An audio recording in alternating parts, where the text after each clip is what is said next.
when they knocked on this door right behind me, they were shot at. Neither officer was hit, but they were injured by glass. So they do tell me that the offer is actually at 23%. So when they come back to the table, that will be the offer they have. But for now, when they go back to work on Saturday, they will go back to their old contract. This is called Class A foam, and while it is the same type of foam that is part of this take-back program, it's a different chemical compound that makes it safer to use and is even safe for people to touch. And real quickly behind me, I don't know if you can hear, but there are some picketers that are walking in front of the hospital building. I want to be clear, though, that this strike has not officially been authorized. And this is one of the busiest areas of Burlington. There's a lot of restaurants, bars, and of course people. So it's not a place that you often hear gunshots, including knowing the ABCs of safe sleep. A baby needs to be alone, on their back, and in a crib. Well, Caleb Moore says 20-year-old Jared Streeter was a good friend and was one that was helpful to everyone. But on Saturday, his life was cut short after a fight right here on Blue Bridge. Some of these burglaries happened while people were at home. At this house behind me, police say James Plouffe was able to get in through an unlocked window that was partially opened. Nurses hitting the picket lines today, the result of failed negotiations between the Vermont Federation of Nurses and Health Professionals and the University of Vermont Medical Center. Union leaders describing the talks that have gone on for months as contentious at times. We will not be bullied. We are standing up for our rights. We are standing up for our membership, and we are standing up for our patients in our community. Eileen, the union leadership last night described the talks as almost bullying. What can you say to that description? I've heard that term a lot, and unfortunately, I think bullying is in the eyes of the beholder. I have certainly heard from many of my staff that they felt they've been bullied. For too many contracts and too many years, the hospital's been taking advantage of us in that sense and using that as a way to control us. And at some point, we had to say enough is enough.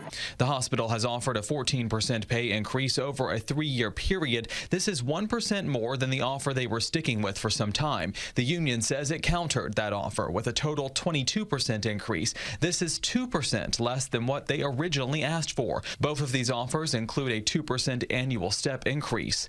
So there's a point where we've put what we can on the table, and that's the point we reached last night. Both sides say they hope to get back to the negotiating table. So I would like to hope that by next week, early next week, even this weekend, we can sit down again and have real discussions about what our concerns are. No one wants a strike. No one wanted this strike. And so we certainly don't want to repeat this performance.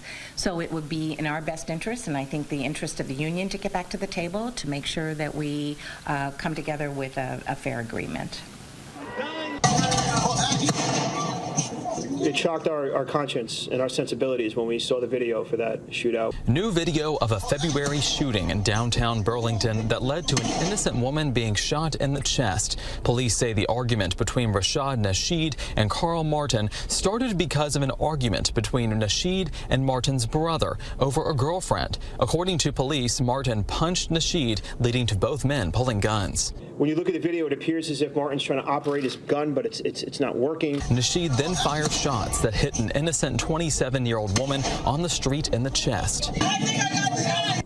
It's hard to see this as self-defense. It's hard to see this as measured. It's reckless, and it's a product of a long night where responsible people would have called the police or gone home. Police are calling the shooting a Wild West shootout. We use the Wild West because it's evocative, but it doesn't seem inaccurate. Both men face criminal charges. Nasheed is a convicted felon and was federally charged. Now he faces state charges, including aggravated assault, negligent use of a gun, aggravated disorderly conduct, and reckless endangerment. Martin also has a criminal record and faces aggravated assault, aggravated disorderly conduct, and reckless endangerment charges as well. While this happened on one of Burlington's busiest streets, the chief of police says Burlingtonians should still feel safe. You see crime happens in every American city, including ours. Vermont is one of the safest states in the nation, if not the safest.